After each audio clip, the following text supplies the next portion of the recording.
नमस्कार. मनोज जरांगे गेल्या काही महिन्यांपासून महाराष्ट्राच्या राजकारणात चर्चेत असलेलं नाव. मराठा आरक्षणाच्या मुद्द्यावरून मनोज जरांगेंनी उपोषण केलं, मग मुंबईपर्यंत मोर्चा काढला. त्या सगळ्या काळात जरांगे सातत्याने गृहमंत्री आणि उपमुख्यमंत्री देवेंद्र फडणवीसांवर टीका करताना दिसले. नुकताच जरांगेंनी सरकारला दिलेला अल्टिमेटम संपला आणि मनोज जरांगेंनी पुन्हा एकदा उपोषणाचं हत्यार उपसलं.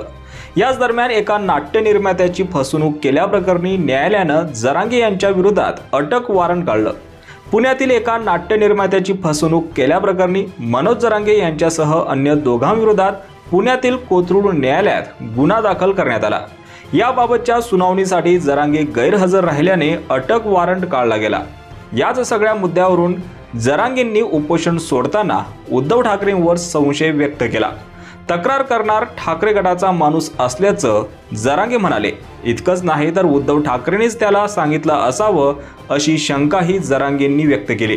काही दिवसांपूर्वी महाविकास आघाडीच्या नेत्यांवर सुद्धा जरांगे यांनी आरोप केले होते. गेल्या सरकारनं आरक्षणाच्या नावाखाली फसवणूक केली असं जरांगे म्हटले होते. मनोज जरांगे यांनी महाविकास आघाडीच्या नेत्यांवर टीका केली. जर त्यांना प्रश्न विचारले तर महाविकास आघाडीतील नेत्यांनी उद्धव ठाकरे यांच्या माध्यमातून जरांगे यांच्यावर राग काढण्याचा प्रयत्न करतायत. म्हणूनच जरांगे यांच्या विरोधातला अटक वॉरंट सारख्या गोष्टी अचानक बाहेर येऊ लागल्यात. त्यामुळे आघाडीचे नेते वरवर पाठिंबा जरी देत असले तरी जरांगेच्या भूमिकेला ठामपणे समर्थन देताना कोणीच दिसत नाही. काही दिवसांपूर्वी महायुती सरकारनं आरक्षणासंदर्भात सर्वपक्षीय बैठक आयोजित केली होती. त्याला सुद्धा महाविकास आघाडीच्या नेत्यांनी दांडी मारली होती. त्यामुळे या सगळ्या घटनांचा विचार केला तर महाविकास आघाडीच्या मनात काय हे समोर आलंच. वरून समर्थन दाखवत असेल तरी आतून कोण विरोध करते हे जरांगेंना देखील आता कळलं असेल.